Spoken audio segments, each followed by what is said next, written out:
Hola, buenas tardes. Una vez más nos acercamos a la palabra de Dios para hacer nuestro ratito de oración. Estamos todavía en el capítulo 5 del Evangelio según San Juan. A continuación del pasaje que escuchábamos ayer es el que se proclama hoy. Jesús dijo a los judíos: mi Padre trabaja siempre y yo también trabajo. Pero para los judíos esta era una razón más para matarlo, porque no solo violaba el sábado, sino que se hacía igual a Dios, llamándolo su propio Padre. Entonces Jesús tomó la palabra diciendo: les aseguro que el Hijo no puede hacer nada por sí mismo, sino solamente lo que ve hacer al Padre. Lo que hace el Padre lo hace igualmente el Hijo, porque el Padre ama al Hijo y le muestra todo lo que hace, y le mostrará obras más grandes aún para que ustedes queden maravillados. Así como el Padre resucita a los muertos y les da vida, del mismo modo el Hijo da vida al que Él quiere, porque el Padre no juzga a nadie. Él ha puesto todo juicio en manos de su Hijo, para que todos honren al Hijo como honran al Padre. El que no honra al Hijo no honra al Padre que lo envió. Les aseguro que el que escucha mi palabra y cree en aquel que me ha enviado tiene vida eterna y no está sometido al juicio, sino que ya ha pasado de la muerte a la vida. Les aseguro que la hora se acerca y ya ha llegado en que los muertos oirán la voz del Hijo de Dios, y los que la oigan vivirán. Así como el Padre tiene la vida en sí mismo, del mismo modo ha concedido a su Hijo tener la vida en sí mismo, y le dio autoridad para juzgar, porque Él es el Hijo del Hombre. No se asombren, se acerca la hora en que todos los que están en las tumbas oirán su voz y saldrán de ellas. Los que hayan hecho el bien resucitarán para la vida, los que hayan hecho el mal resucitarán para el juicio. Nada puedo hacer por mí mismo. Yo juzgo de acuerdo con lo que oigo, y mi juicio es justo, porque lo que yo busco no es hacer mi voluntad, sino la de aquel que me envió. Palabra del Señor. Los judíos están molestos con Jesús porque había curado a un hombre en sábado, violando el descanso. Le había ofrecido al recién curado que llevara su camilla, cargara su camilla, algo que también ellos consideran que está prohibido hacer en sábado.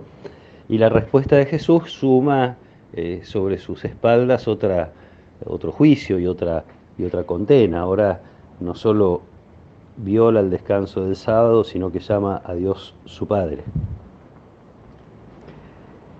La respuesta de Jesús entonces hace que se presente como el amado de Dios, el que fue enviado por Dios para hacer lo que Dios hace, que es dar vida.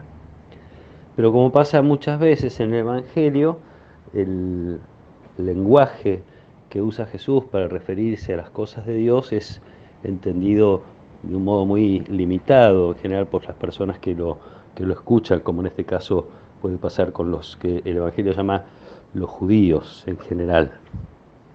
Jesús va a hablar del pan de vida, Jesús va a hablar del agua viva, Jesús va a hablar de la luz de la vida, Jesús va a hablar del buen pastor, que es el que da vida.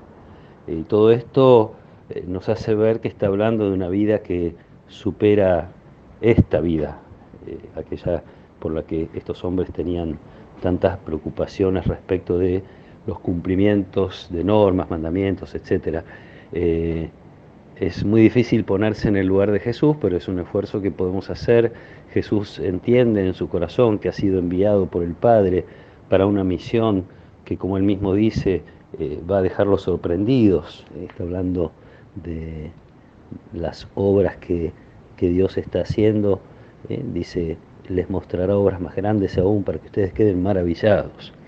Jesús está con el proyecto de Dios en su corazón, ni más ni menos, pensando en la salvación eterna, pensando en la vida eterna para las personas a las que se dirige, y se encuentra con esta limitación humana de personas que teóricamente deberían representar precisamente la voluntad de Dios, y están detrás de pequeños detalles que no hacen a la salvación ni a la vida eterna de las personas.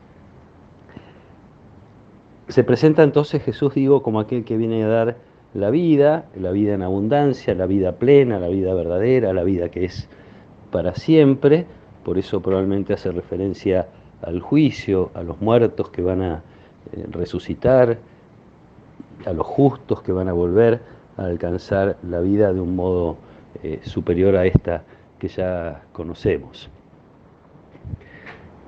Así esta comparación o este intento de entrar en los sentimientos de Jesús para también despertar en cada uno de nosotros alguna inquietud respecto de cuáles son las cosas que ocupan nuestro tiempo, nuestro corazón, cuáles son las cosas que nos parecen realmente importantes, qué concepción consciente o inconsciente tenemos de lo que es la vida. Y entonces yo diría en todo caso para acercarnos a experiencias más inmediatas, ¿qué es una buena vida? ¿Quién tiene una buena vida?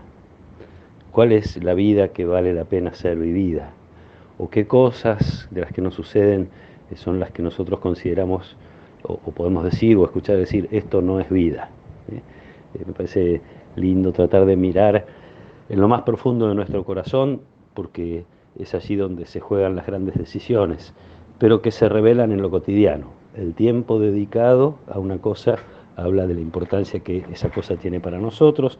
Este tiempo diario que le dedicamos a la oración habla de nuestro intento de cuidar esa vida espiritual que se nos dio el día de nuestro bautismo y que consideramos que siempre puede seguir creciendo, y ponemos los medios para ello. Pidámosle a Jesús que podamos acercarnos así cada día a su palabra, también a través de nuestra oración personal, acercarnos cada día más a Dios, al conocimiento de su voluntad, al deseo de hacer su voluntad, reconociendo que esto es lo primero, esto es lo más importante, esto es lo que le va a dar sentido a nuestra vida, y que entonces a partir de esta experiencia tengamos la capacidad de minimizar, poner en un segundo lugar, dar menos importancia a cosas que a veces nos ocupan el corazón y no nos hacen del todo bien, o en todo caso a veces hasta nos hacen mal. Que el Señor los acompañe en esta tarde, los proteja y los bendiga. En el nombre del Padre, y del Hijo, y del Espíritu Santo. Amén.